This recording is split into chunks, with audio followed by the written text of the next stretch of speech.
कहानी की शुरुआत होती है स्वीडन के बर्फ से ढके एक सुनसान इलाके से, जहां एक छोटा सा घर है। यहां जैक अपनी गर्लफ्रेंड इंग्रिड के साथ रहता है। जैक ने यह जगह इसलिए चुनी थी क्योंकि वह अपनी पुरानी जिंदगी से दूर रहना चाहता था। पहले वह एक खतरनाक कॉन्ट्रैक्ट किलर था जो पैसों के लिए लोगों की जान लेता था, लेकिन अब वह उस अंधेरी दुनिया को छोड़कर एक शांत जिंदगी जीना चाहता था। इंग्रिड को जैक के अतीत के बारे में कुछ भी पता नहीं होता।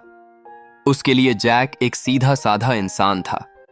दोनों की जिंदगी ठीक चल रही होती है, लेकिन जैक के मन में हमेशा एक डर बना रहता है कि उसका अतीत कभी भी उसका पीछा कर सकता है।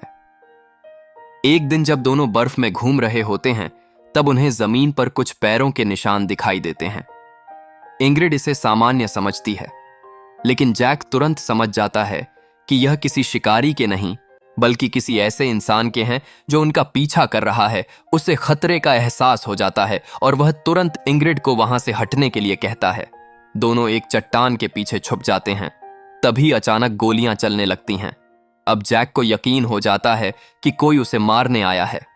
वह अपनी छुपाई हुई बंदूक निकालता है, जिसे देखकर इंग्रिड हैरान रह जाती है क्योंकि उसने कभी उसे इस रूप में नहीं देखा था।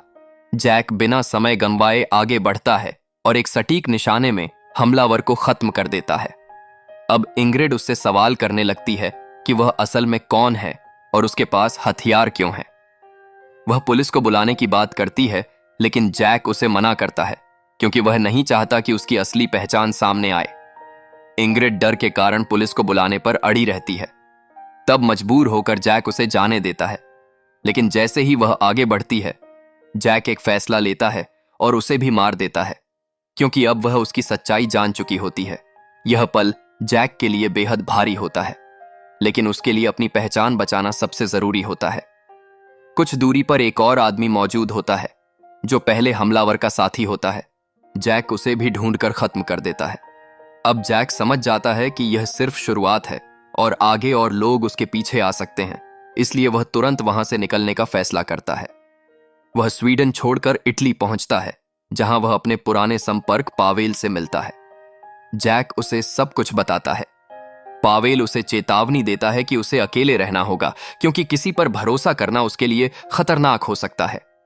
पावेल उसे एक नए गांव में छुपने के लिए भेजता है, लेकिन वहां पहुंचकर जैक को माहौल अजीब लगता है, जैसे कोई उस पर नजर रख रहा हो। इसलिए वह तुरंत अपना रास्ता बदल देता है। वह एक नया शहर चुनता है जहां वह एक अलग पहचान के साथ रहने लगता है। अब वह खुद को एडवर्ड नाम से पहचानता है और लोगों के सामने खुद को एक फोटोग्राफर बताता है। वह कैमरा लेकर घूमता है ताकि किसी को उस पर शक न हो, लेकिन अंदर से वह हमेशा सतर्क रहता है क्योंकि उसे पता है कि खतरा अभी खत्म नहीं हुआ है।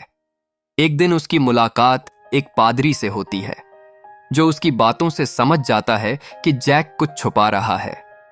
पादरी उससे दोस्ती करने की कोशिश करता है, लेकिन जैक दूरी बनाए रखता है।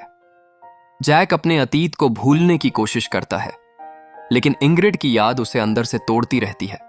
उसे अपने किए पर पछतावा होने लगता है। कुछ समय बाद उसका संपर्क फिर से पावेल से होता है, जो उसे एक नया काम देता है। इस बार उसे किसी को मारना नहीं, बल्कि एक खास तरह की स्नाइपर राइफल तैयार करनी होती है। जैक इस काम को स्वीकार कर लेता है और उसे बताया जाता है कि एक महिला उससे संपर्क करेगी। जल्द ही उसकी मुलाकात उस महिला से होती है जो उसे राइफल की सारी डिटेल देती है, लेकिन उसी दौरान जैक नोटिस करता है कि कोई उन पर नजर रख रहा है। अब उसका शक और बढ़ जाता है कि कोई उसे ट्रैक कर रहा है। वह सावधानी बरतते हुए अपने घर लौटता है और काम शुरू कर देता है। धीरे धीरे वह अलग अलग पार्ट्स जोड़कर राइफल बनाता है। इस दौरान वह शहर में घुलने मिलने की कोशिश करता है, लेकिन हर वक्त सतर्क रहता है। एक दिन उसे एहसास होता है कि वही आदमी अब भी उसका पीछा कर रहा है और अब यह खतरा उसके बहुत करीब आ चुका है। जल्द ही उसे एक संदेश मिलता है जिससे साफ हो जाता है कि कोई उसके हर कदम पर नजर रख रहा है और उसके पुराने राज उजागर होने वाले हैं।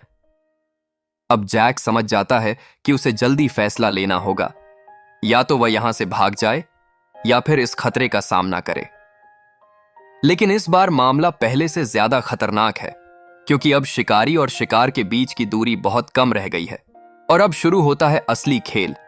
जहां हर कदम पर मौत उसका इंतजार कर रही है।